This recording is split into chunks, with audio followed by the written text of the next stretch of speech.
days are never ending, when the nights are feeling lonely.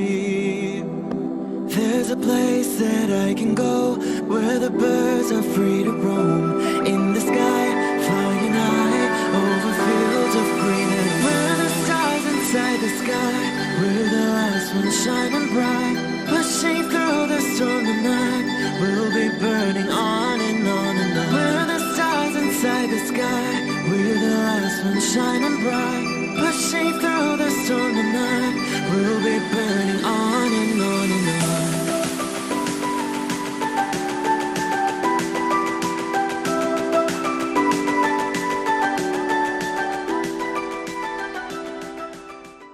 Hello Capricorn, this is Inspire 2016 with your weekly tarot reading for the week commencing the 18th of May until the 25th of May 2020.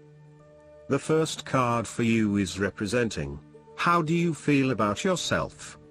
Your card is the Eight of Pentacles. You are working away at the finer details of the various aspects of your life, in an effort to continuously improve your situation.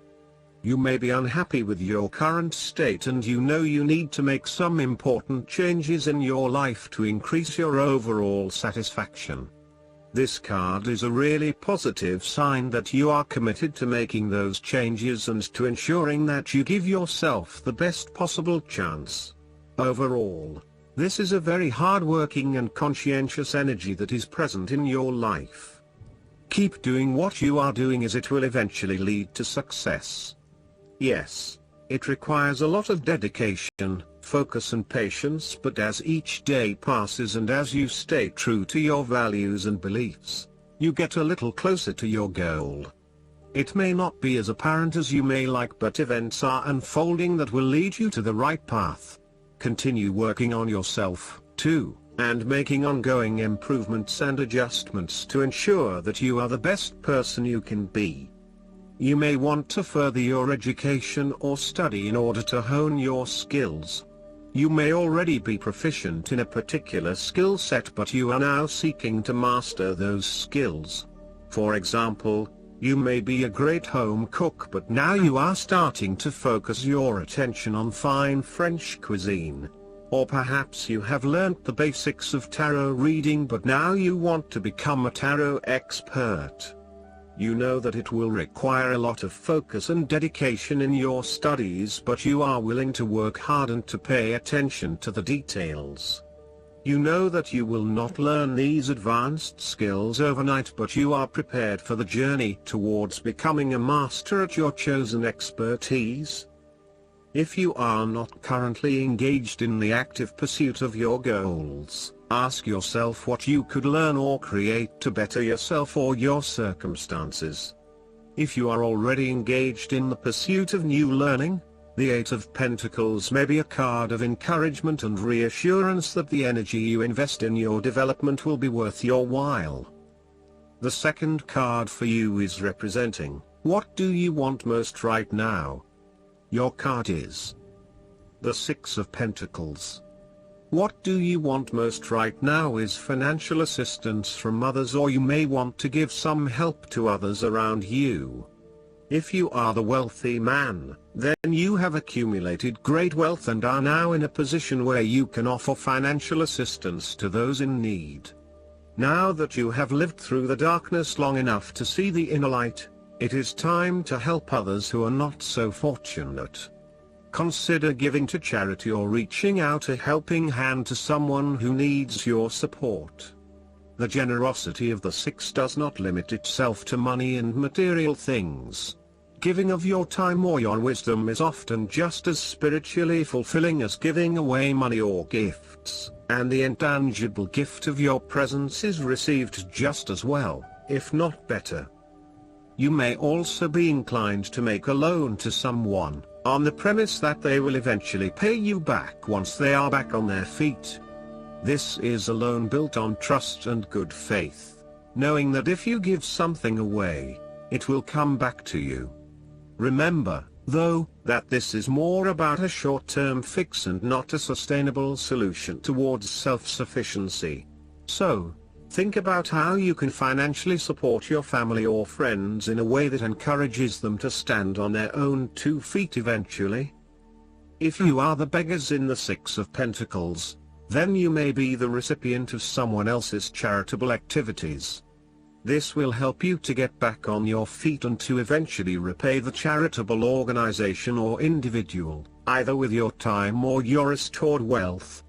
You will also need to identify ways in which you can become more self-sufficient in the long run.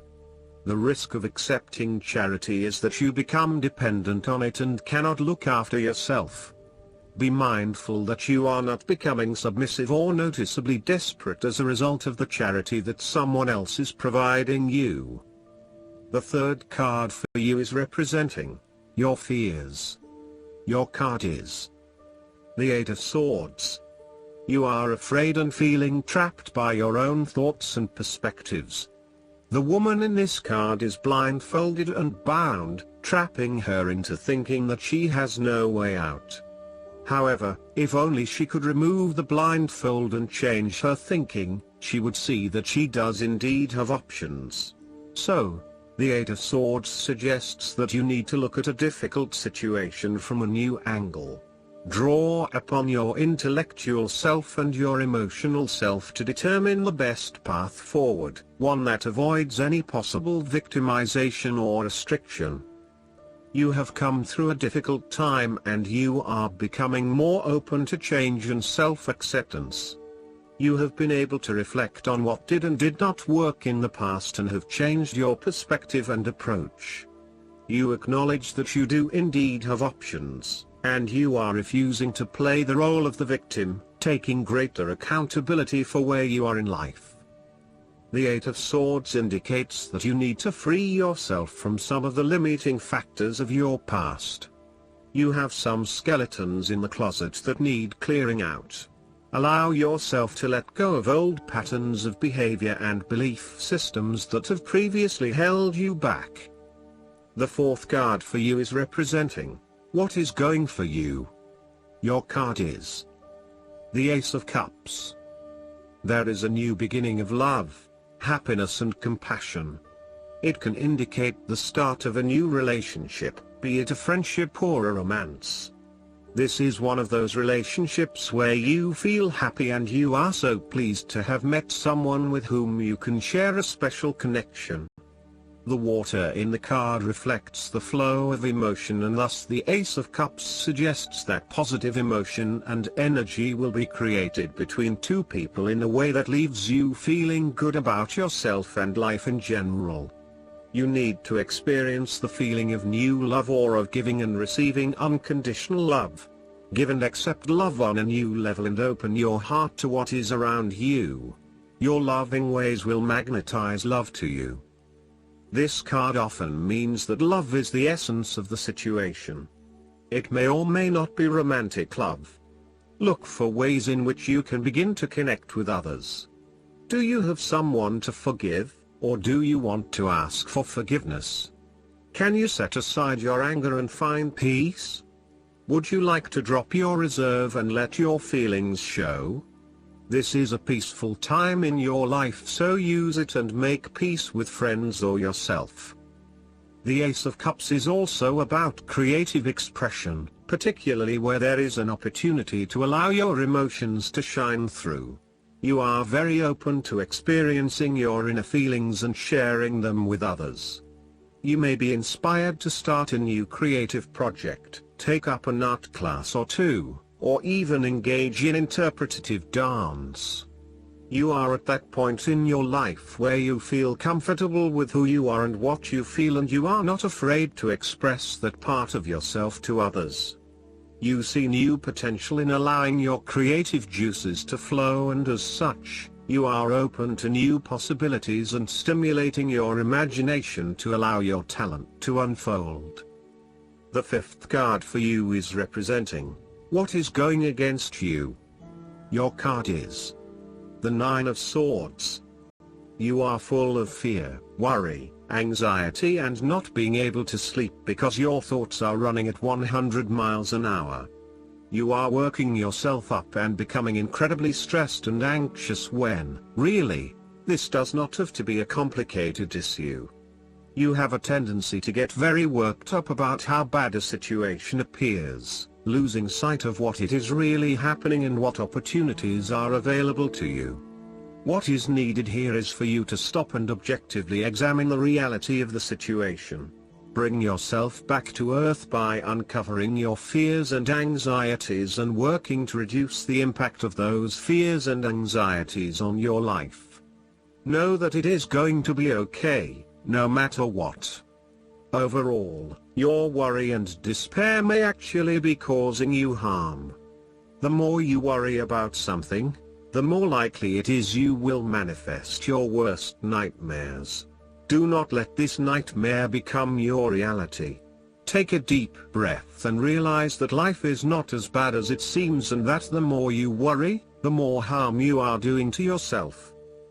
It is also possible that you have already worked through this period of worry and depression and are beginning to make recovery. You may have recently come to the realization that it is not as bad as you had made it out to be, and you are beginning to relax and calm yourself about what was once a terrifying situation. You may also find that your dreams are very telling at this time. Use a dream journal to help you analyze what is happening at a subconscious level. The last card for you is representing the likely outcome that you may have. Your card is the Page of Wands. You are experiencing a creative restlessness within you that is just waiting for some sort of expression, or you may be on the verge of some sort of discovery or new phase of life. The Page of Wands represents the sudden creative spark that comes to you, suddenly and unexpectedly, and that starts you down the road of a new creative vision. Thus, he encourages you to express yourself and your individuality with light-hearted abandon. Listen to your unconscious mind and follow your creative urges, even if you are worried about being the lonely voice crying out in the wilderness. With persistence and a balanced perspective, even the immature desires of the Page of Wands can be transformed into a beautiful creative vision that can change the world. Similarly, the Page of Wands indicates that you need to be positive and spontaneous but not overly impulsive. Your enthusiasm impresses others, but if you become impatient or quick to anger or lose interest, you will put others offside and you will waste time in your creative projects. With the Page of Wands, you are inclined to give anything and everything a go.